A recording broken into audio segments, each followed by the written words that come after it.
सनातन धर्म नारे गीता विद्यालय खोली ठकई घटनारू प्रकाश जे खोर्धा जिलार बालीपाटना थाना अधीन भिंगारपुर शासन निवासी गदाधर महाराणा पेशा विश्वकर्मा संप्रदाय बयस प्राय 62 वर्ष हेब हेले से निजर कूला बेउसा को घृणा करी किछि दिन वास्तु विचार रे दक्ष बोली कही लोकमानकर घर बाड़ी देखिबा आरंभ करदेले।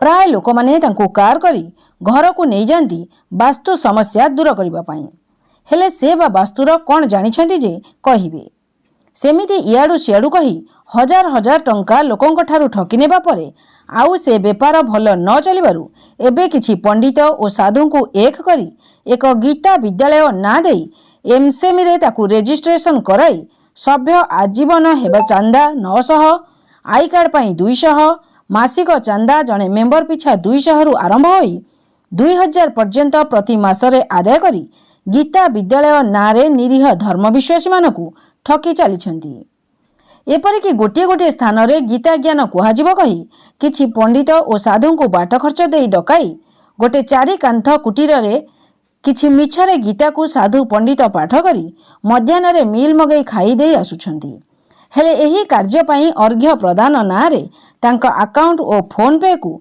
ग्रुप रे छाड़ी दान करंतु बोली लेखी मेसेज कराई लक्षाधिक टंका लोकंक ठारू भंडी खाइबारे गदाधरंकर चंचकता आज धरा पड़ी जाइछि। जे गीता विद्यालयर संपादक और परिचालक से मध्य एही कथा को विरोध करिबारु तांकु गदाधर सेही अनुष्ठान रु विदाय करी एकछत्र शासन चलाई निजर पतियार बढ़ाइबारे लागिछंती।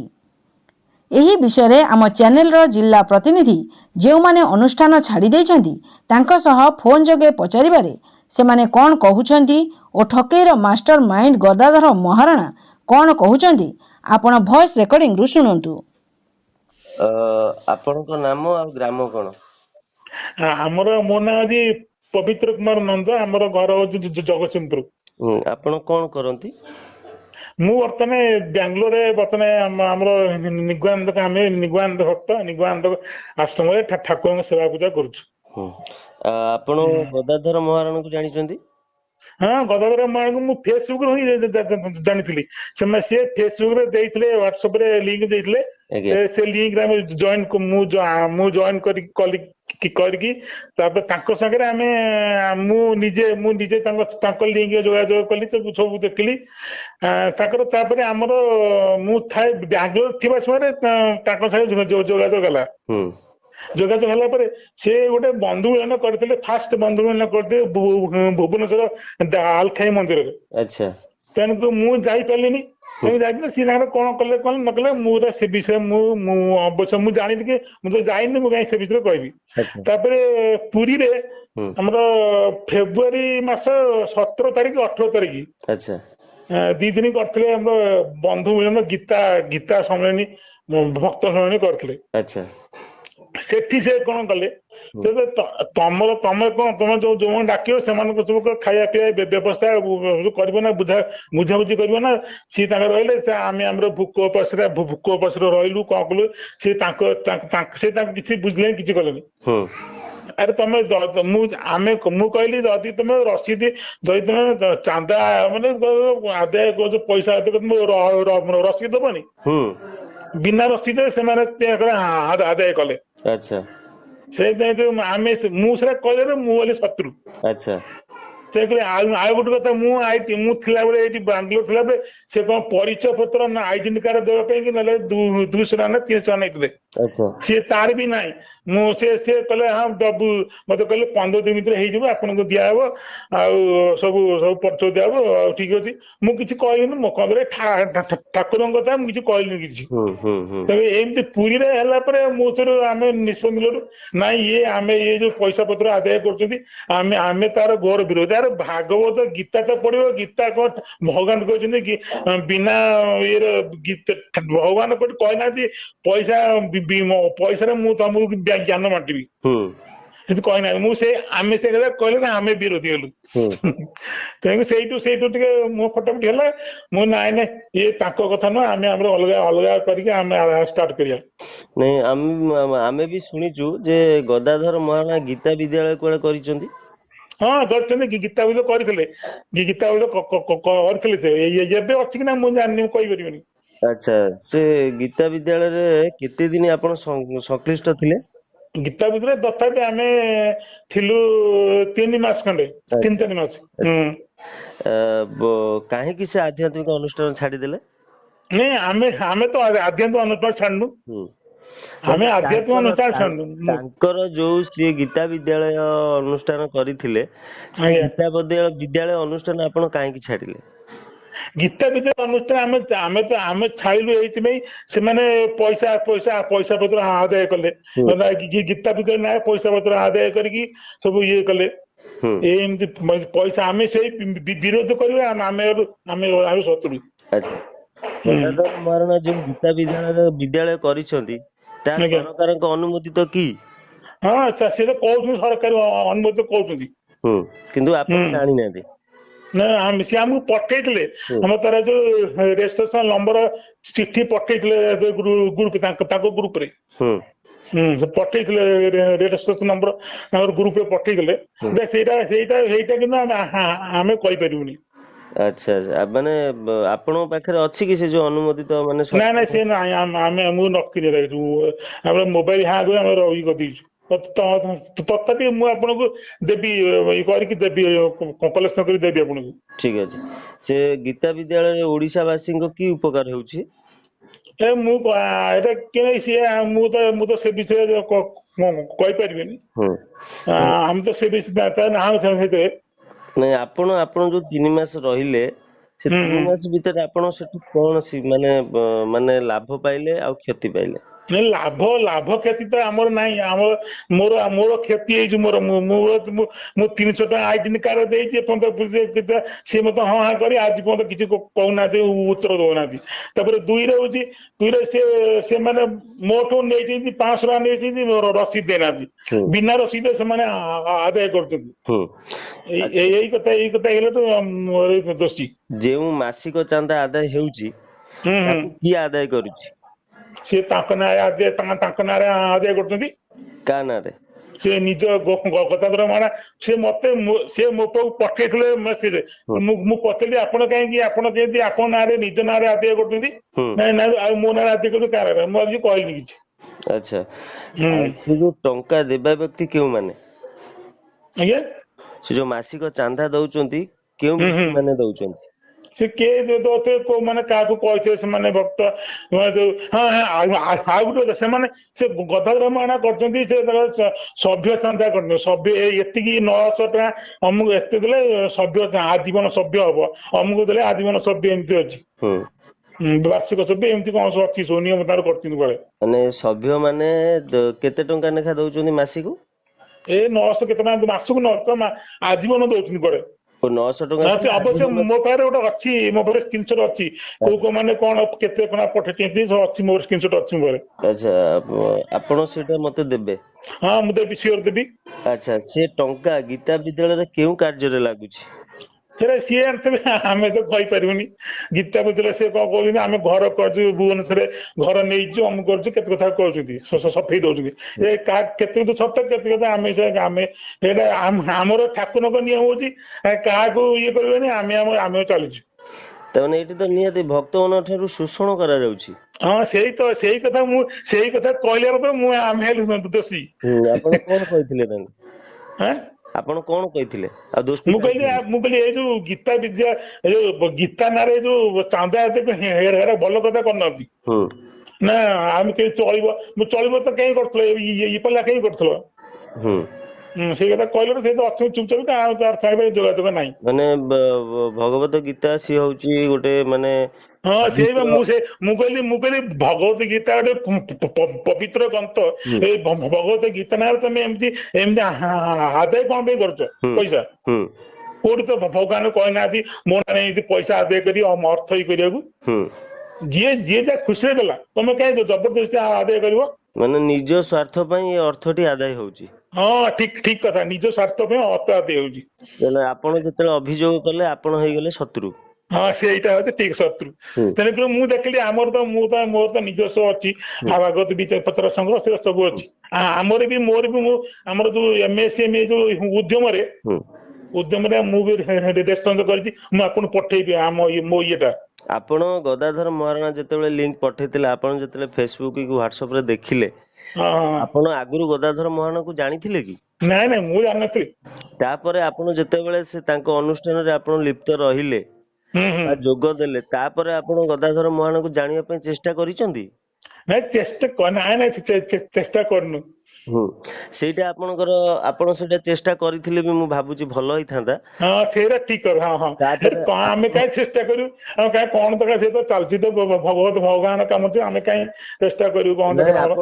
ଆପଣ ଯାହାବି କହୁଛନ୍ତି ଠିକ କଥା କହୁଛନ୍ତି। ହଁ ହଁ ଠିକ କଥା। ବହୁତ ବ୍ୟକ୍ତି ଅଛନ୍ତି ଧର୍ମରେ ପୁରା ପାଗଳ, ହଁ ସେଇ ତ ପୁରା ପାଗଳ। ଭଗବାନଙ୍କ ପାଇଁ ପୁରା ପାଗଳ। ତ ଆପଣ ସେଇ ହିସାବରେ ଆପଣ ଯେତେବେଳେ ଗୋଟେ ଧର୍ମ ଅନୁଷ୍ଠାନରେ ଆପଣ ଯେତେବେଳେ ବି ଆପଣ ନିଜ ମନରେ ଯେତେବେଳେ ରହିଛି ଆଜ୍ଞା ଗୋଟେ ଆଜ୍ଞା। ଧର୍ମ ଅନୁଷ୍ଠାନ ବା ଭକ୍ତି ଭାବ ରହିଛି, ହୁଁ ହୁଁ। ସେଥିପାଇଁ ଆପଣ ଯେତେବେଳେ ଜିନିଷଟି ଦେଖିଲେ ଆପଣ ଭାବିଥିଲେ ନାଇଁ ଯାହା ହଉ, ଯେହେତୁ ଠାକୁରଙ୍କ ବିଷୟରେ ହଁ ଗୋଟେ ସେଇ ତ ମୁଁ ପବିତ୍ର ତ ଗ୍ରନ୍ଥ ଭାବିଥିଲି ଉପରେ ଯାହା ଏଇ ଚାଲିଯିବ ଜିନିଷଟା ଭଲ ଭଲ ଚାଲିଛି, ଚାଲିବ। ଏଇଟା ହଁ ଭଲ ବି ହେଇଥିବ, ହଁ ସେଥିପାଇଁ ଆପଣ ଏଠି ଯୋଗଦାନ କଲେ। ଆଜ୍ଞା। ଯୋଗଦାନ କଲା ପରେ ଆପଣ ଯେତେବେଳେ ଜାଣିଲେ ଯେ ଇଏ ଗଦାଧର ମହାରଣା ନିଜ ପାଇଁ ନିଜ ସ୍ୱାର୍ଥ ପାଇଁ ଯେତେବେଳେ ମାସିକ ଚାନ୍ଦା ଆଦାୟ କରୁଛନ୍ତି, ଆଜ୍ଞା। ତାପରେ ଆପଣ ସେତେବେଳେ ତାଙ୍କୁ ଅଭିଯୋଗ ବି କରିଥିଲେ। କରିଛି। ଅଭିଯୋଗ କଲା ପରେ ସିଏ ଆପଣଙ୍କୁ କି ଉତ୍ତର ରଖିଲେ? ସିଏ ଶୁଣନ୍ତୁ, ମୁଁ ଯୋଉ ଆମର ଯୋଉ ହେଲା ସଂଘ ଗୀତା ପତ୍ର ସଂଗ୍ରହ କଲା, ହୁଁ ଆମେ କଲୁ। ମୁଁ ନିଜେ ତାର ଯୋଉ କରିକି ଯୋଉ ତିଆରି କଲି, ମତେ ସେଇଠୁ କହିଲେ ଆପଣ ଟିକେ ସମାଧାନ କରନ୍ତୁ। ହୁଁ ମୁଁ କହିଲି କଣ ସମାଧାନ? ମୁଁ କିଛି କରିପାରିବିନି। ଆପଣ ଯଦି ଏଇ କାମଟା କରୁଛନ୍ତି ଆପଣ କରନ୍ତୁ। ଆପଣଙ୍କ ବାଟେ ଆମ ବାଟେ। ଆଉ ଯଦି ଆମ ଇଏରେ କାହିଁ ଲାଗିବେ, ଏଟା ଭଲ କଥା ନୁହଁ, ଭଲ କଥା କରିନାହାନ୍ତି। ହୁଁ କହିଲେ ରହିଲେ, ଚୁପଚାପ ରହିଲେ। ଆମର ଆମେ ବର୍ତ୍ତମାନ ଯୋଉ ବ୍ୟାନର କରୁଛୁ, ଯାହା କରୁଛୁ, ସିଏ ସେଟା ସବୁ କୋଉଠି ତାଙ୍କର ସବୁ ରଖି ସଂଗ୍ରହ କରିକି ସେ ଆମ ବିରୁଦ୍ଧରେ ହେଇକି ଲାଗୁଛନ୍ତି। ଯିଏ ଆମର ଯୋଉ କଥା ତାକୁ କଣ ସୋଦା ପକା କରୁଛନ୍ତି। ହୁଁ ହୁଁ, ଭୋକ ଯୋଉ କହନ୍ତି, ଭୋକ ବି କଲେ ତା ହାତିଆ ଗଣିଆ କଥା। ହୁଁ। ସେଇ ସିଷ୍ଟମ କରୁଛନ୍ତି ଆଉ। ଗଦାଧର ଗଦାଧର କଣ? ମହାରଣା। ମହାରଣା। ଆପଣଙ୍କ ବୟସ କେତେ ହବ? ବୟସ 50+। ଓହୋ, ଆପଣ କରନ୍ତି କଣ? ମୁଁ ଏବେ ଆଧ୍ୟାତ୍ମିକ ଲାଇନରେ ଅଛି ଆଉ। କଣ୍ଟାକ୍ଟ କରୁଥିଲି ଆଉ ଛାଡିସାରିଲିଣି। ଏବେ କଣ କରୁଛନ୍ତି? ଏବେ ମୁଁ ଆଧ୍ୟାତ୍ମିକରେ କାମ କରୁଛି ଆଉ। କେତେ ବର୍ଷ ହେଲାଣି? ମୁଁ 2014ରୁ କରୁଛି। ଆଜ୍ଞା, ଆପଣଙ୍କର ଗୀତା ବିଦ୍ୟାଳୟ ଅଛି? ହଁ ହଁ। ଗୀତା ବିଦ୍ୟାଳୟ କେତେ ବର୍ଷ ହେଲାଣି ଅଛି? 2021ରୁ। ହୁଁ ହୁଁ। ଆପଣଙ୍କ ଗୀତା ବିଦ୍ୟାଳୟରେ କେତେ ଜଣ ଟିଚର ଅଛନ୍ତି? ବିଦ୍ୟାଳୟରେ ଟିଚର ନାହିଁ, ଆମର ଆଚାର୍ଯ୍ୟ ଅଛନ୍ତି। ଶିକ୍ଷକ ସବୁ ଗୁରୁ ଆଚାର୍ଯ୍ୟ ମାନେ ଅଛନ୍ତି। ଆଚ୍ଛା, କେତେ ଜଣ ଅଛନ୍ତି? ମିନିମମ୍ 35-36 ଜଣ ଖଣ୍ଡେ ଅଛନ୍ତି। ହୁଁ, ବିଦ୍ୟାଳୟଟି ଆପଣଙ୍କର କୋଉଠି? ବିଦ୍ୟାଳୟଟା ବର୍ତ୍ତମାନ ଆମର ଗୋଟେ ଜାଗାରେ ଖାଲି ଅଫିସ କରାଯାଇଛି। ଅନଲାଇନରେ ବର୍ତ୍ତମାନ କ୍ଲାସ ହଉଛି। ତାପରେ ଅଲ ଓଡିଶାରେ ସବୁ ଡିଷ୍ଟ୍ରିକ୍ଟ ୱାଇଜ ଗୋଟେ ଗୋଟେ ଜାଗାରେ କରିବା ପାଇଁ କି ଆମର ଚାଲିଛି। ବର୍ତ୍ତମାନ ଆମେ 2ଟା ଜାଗା କରିସାରିଲାଣି। ନା, ଆସ୍ତେ ଆସ୍ତେ ଚାଲିଛି ଆଉ। ବିଦ୍ୟାଳୟଟା ଆପଣଙ୍କର କୋଉଠି? ବିଦ୍ୟାଳୟ ସେଇଟା ଗୋଟେ ଟ୍ରଷ୍ଟ ଅଫିସ ଅନୁସାରେ ଚାଲୁଛି ବର୍ତ୍ତମାନ। ମାନେ ବିଦ୍ୟାଳୟ ତାର ନାହିଁ? ବିଦ୍ୟାଳୟ ଗୋଟିଏ ଜାଗାରେ ଖାଲି ଅଛି, ସେଠି ଚାଲିଛି ଅଫିସ ଟା। ନାଇଁ, ବିଦ୍ୟାଳୟ ଅଛି ନା ନାଇଁ? ନାଇଁ ବିଦ୍ୟାଳୟ କେମିତି, ଆମେ କରିନୁ, କରୁଛୁ ଆରମ୍ଭ ଏବେ ପ୍ରୋସେସିଂ ଚାଲିଛି। ଆଚ୍ଛା, ପିଲାମାନେ କେମିତି କଣ ପାଠ କେମିତି କଣ ପଢୁଛନ୍ତି? ପିଲାମାନଙ୍କୁ ବର୍ତ୍ତମାନ ଅନଲାଇନରେ ଶିକ୍ଷା ଦିଆଯାଉଛି। ତାଙ୍କ ଘରକୁ ଯାଇକି କାମ ସବୁ ପଢିବା ପାଇଁ ଉତ୍ସାହିତ କରାଯାଉଛି। ହୁଁ। ପଢିବା ପାଇଁ ପ୍ରଥମେ ଦରକାର ପାଠ କରିବା। ଆଜ୍ଞା। ସେ ଭୁଲ ହଉ ଠିକ ହଉ କୌଣସି ପ୍ରକାର ନାହିଁ, କାରଣ ଆମର ଏଇଟା ଗୁରୁକୁଳ ନୁହେଁ କି କୌଣସି ନୁହେଁ। ହୁଁ କାହିଁକି ନା ଆମର ଗୀତାକୁ ଗ୍ରହଣ କରୁନାହାନ୍ତି ତ, ତେଣୁ ସେଥିପାଇଁ କେମିତି ଗ୍ରହଣ କରନ୍ତୁ, ଆଗ ପଢନ୍ତୁ। ପାଠ କରିସାରିଲା ପରେ କିଛି ଦିନ ପରେ ତାଙ୍କ ସହିତ ସେମାନେ ଯେତେବେଳେ ଖୋଜିବେ ଯେ ଆମେ ଆମର ତତ୍ତ୍ୱ ବୁଝିବୁ, ଅମକ କରିବୁ, ଆମେ ଅଭ୍ୟାସ ହେଇଗଲାଣି, ତେଣୁ ତାଙ୍କୁ ଚାନ୍ସ ଦିଆଯିବ। ସେ ଆପଣ ଅନୁସାରେ ଆମର ଆପଣଙ୍କ ବିଦ୍ୟାଳୟ ସରକାର କେବେ ଅନୁମୋଦିତ କଲେ? ସରକାର ଅନୁମୋଦିତ ବିଦ୍ୟାଳୟ ତ ଗୀତାକୁ କରିବେନି, କରିବେ କେମିତି କହୁଛନ୍ତି? ଆମର ବା ଚାଲିଛି ସେ ପ୍ରୋସେସରେ, ଆମର ସମ୍ବିଧାନ ନିୟମକୁ ଆମେ ପରିବର୍ତ୍ତନ କରିବା। ଆମ ପିଲାମାନେ ପଢି ପାରୁନାହାନ୍ତି ଆଧ୍ୟାତ୍ମିକ ଶିକ୍ଷା। ତାମାନେ ଆପଣଙ୍କ ବିଦ୍ୟାଳୟ ପାଇଁ ରେଜିଷ୍ଟର କିଛି ହେଇନି? ରେଜିଷ୍ଟର ଟ୍ରଷ୍ଟ ଅଣ୍ଡରରେ ଚାଲିଛି। ଓ ଟ୍ରଷ୍ଟ ଅଣ୍ଡରରେ ଚାଲିଛି। ଟ୍ରଷ୍ଟ ଗୋଟେ ତାର ଚାଲିଛି, ଟ୍ରଷ୍ଟ ରେଜିଷ୍ଟର ହେଇଛି। ଆଚ୍ଛା, ଆପଣଙ୍କର ବିଦ୍ୟାଳୟରେ ଶିଶିର ଦାସ ବୋଲି ଜଣେ ଥିଲେ? ହଁ, ଶିଶିର ଦାସ। ହଁ, ସିଏ ଏବେ ଅଛନ୍ତି? ନାହାନ୍ତି? ନାହାନ୍ତି, କିନ୍ତୁ ତାଙ୍କର ଅଛି, ତାଙ୍କର ନାଁ ଅଛି। ସିଏ ମାନେ କଣ ନାହାନ୍ତି, ମାନେ କଣ ଛୁଟିରେ ଅଛନ୍ତି ନା କଣ ପାଇଁ ଯାଇଛନ୍ତି?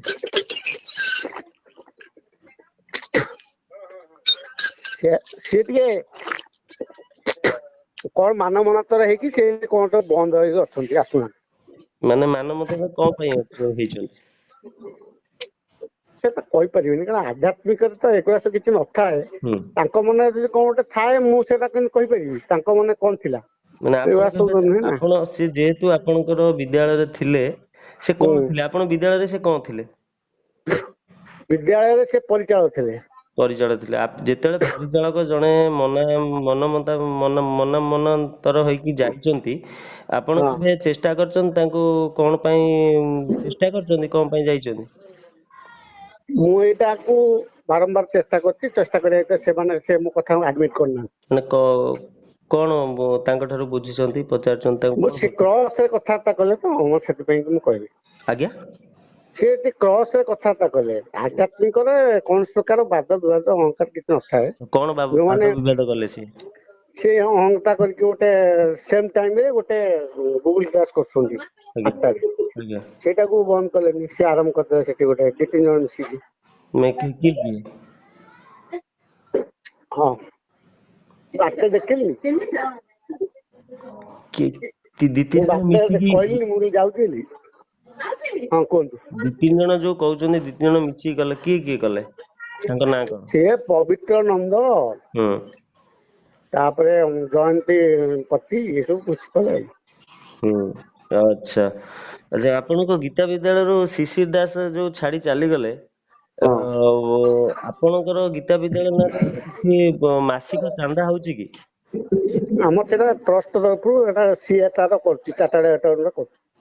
ଆଚ୍ଛା, ନାଇଁ, ଆପଣଙ୍କ ନାଁରେ ଅଭିଯୋଗ ଅଛି ଯେ ଗୀତା ବିଦ୍ୟାଳୟ ନାଁରେ ଆପଣ ହରିପିପାସୁ ମାନଙ୍କ ଠାରୁ ଭଣ୍ଡି ମାସିକ ଚାନ୍ଦା ଆଦାୟ କରି ସେ ଟଙ୍କାକୁ ନିଜେ ଆତ୍ମସାତ କରୁଛନ୍ତି ବୋଲି ଆପଣଙ୍କ ନାଁରେ ଅଭିଯୋଗ ଅଛି।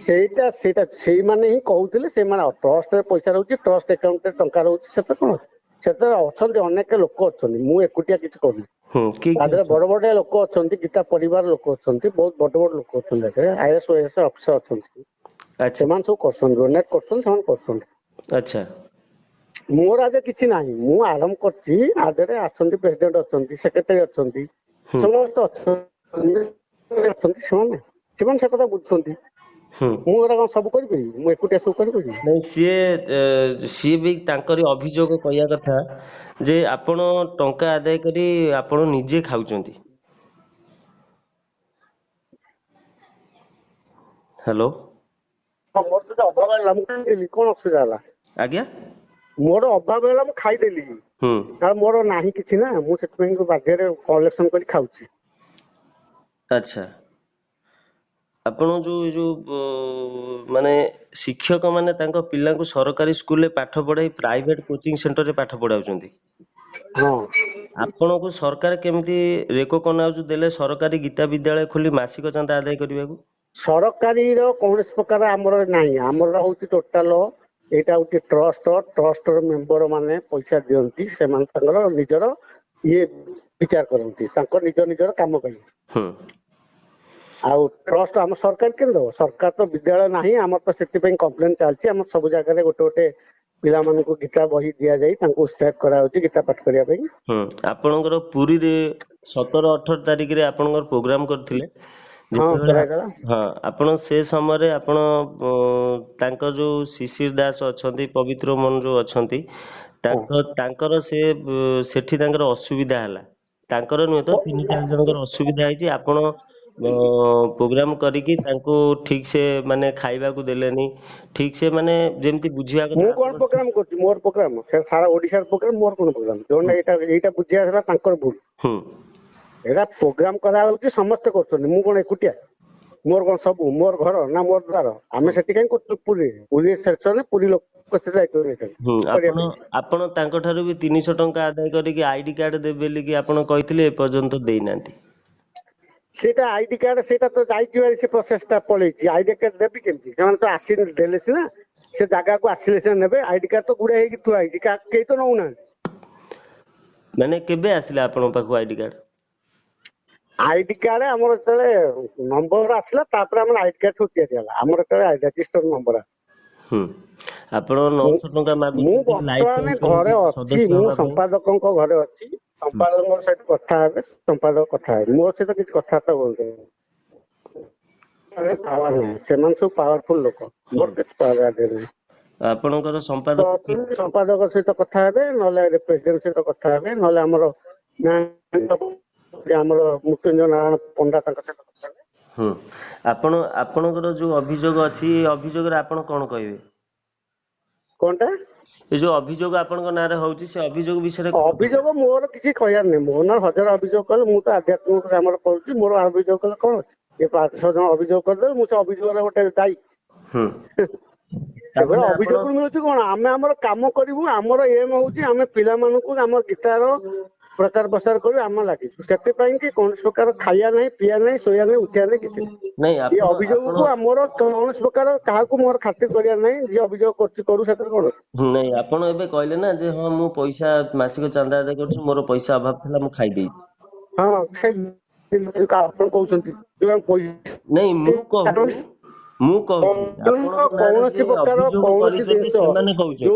ଯୋଉମାନେ ଏଇ ସବୁ କାମ କହନ୍ତି କରିବା ପାଇଁ କରୁଛନ୍ତି, ହୁଁ ସେମାନେ ପଇସା ଆଦାୟ କରୁଛନ୍ତି। ସେ ପଇସା ଆଦାୟ କରୁଛନ୍ତି, ସେମାନଙ୍କର ପଇସା ହିସାବ ପତ୍ର ସେମାନେ ରଖୁଛନ୍ତି। ହୁଁ ପଇସାରେ ମୋର କଣ ଅଛି? ମତେ ଯଦି ଆପଣ କହିବେ ଖାଇବା କଥା, ମୁଁ କଣ କହିବି ଆପଣଙ୍କୁ? ନାଇଁ ଆପଣଙ୍କର ଯେତେବେଳେ ପବିତ୍ର ମୋହନ ଆଉ ଶିଶିର ଦାସ ଯେତେବେଳେ ଥିଲେ ଆପଣଙ୍କର ଟ୍ରଷ୍ଟରେ ଥିଲେ, ଆପଣ ସେତେବେଳେ ତାଙ୍କୁ ସେମାନଙ୍କ କଥା କୌଣସି ଛାଡନ୍ତୁ, ସେମାନଙ୍କର କଣ ଚିନ୍ତାଧାରା ମୁଁ କହିପାରିବିନି। ମତେ ସେମାନଙ୍କ କଥା କିଛି କୁହନ୍ତୁ। ନାଇଁ ସେମାନେ ବା ଆପଣଙ୍କ ନାଁରେ ଅଭିଯୋଗ ଆଣିଛନ୍ତି। ମୋ ନାଁରେ ଅଭିଯୋଗ କରନ୍ତୁ, କିଛି ଅସୁବିଧା ନାହିଁ। ମୁଁ ମୋ କାମ କରୁଛି, ସେମାନେ ତାଙ୍କ କାମ କରୁଛନ୍ତି। ମୋର ତ ଅଭିଯୋଗ କରିବ, ମୋର କିଛି ଆପଣଙ୍କର ଅଭିଯୋଗ ପ୍ରେସିଡେଣ୍ଟ କରିବ। ସେକ୍ରେଟାରୀ କିଏ ଅଛନ୍ତି? ପ୍ରେସିଡେଣ୍ଟ ଅଛନ୍ତି ସରୋଜିନୀ ପତି ଯାଜପୁର। ହୁଁ ଆଉ ସେକ୍ରେଟାରୀ ଅଛନ୍ତି ପ୍ରବୀର ତରେଇ କଟକର। ହୁଁ ଆଚ୍ଛା, ସଭାପତି ଆଉ ଆମର ସେକ୍ରେଟାରୀଙ୍କ ନମ୍ବର ଟିକେ ମତେ ଦେବେ। ହଁ ମୁଁ ଦେବି, ମୁଁ ଏବେ ତ ଦେଇପାରିବିନି, ପରେ ଦେବି। ପରେ ଦେବେ ତ? ହଁ ଆଚ୍ଛା, ଧନ୍ୟବାଦ। ମୁଁ ଆଦାୟ କରି ଖାଇବି, ମୋର କିଏ କ'ଣ କରିବ? ଏହିପରି ଯଦି ହିନ୍ଦୁ ଧର୍ମର ମୁଖ୍ୟ ଗ୍ରନ୍ଥଙ୍କ ନାଁ ନେଇ ଠକେଇ ହୁଏ, ତେବେ ସନାତନ ଧର୍ମ ପାଇଁ କୁଠାରଘାତ ବୋଲି ବୁଦ୍ଧିଜୀବୀ ମହଲରେ ଚର୍ଚ୍ଚାର ବିଷୟ ହୋଇଛି। ଖୁବ୍ ଶୀଘ୍ର ଏହାର ତଦନ୍ତ ହୋଇ ଧର୍ମ ଠକ ବିରୁଦ୍ଧରେ ଦୃଷ୍ଟାନ୍ତମୂଳକ କାର୍ଯ୍ୟ ପାଇଁ ସାଧାରଣରେ ଦାବି ଜୋର ଧରିଛି। କଟକରୁ ଜିଲ୍ଲା ପ୍ରତିନିଧି ପବିତ୍ର କୁମାର ଓଝାଙ୍କ ରିପୋର୍ଟ, ଦୁର୍ଗା ନ୍ୟୁଜ୍ 24 ଓଡ଼ିଆ।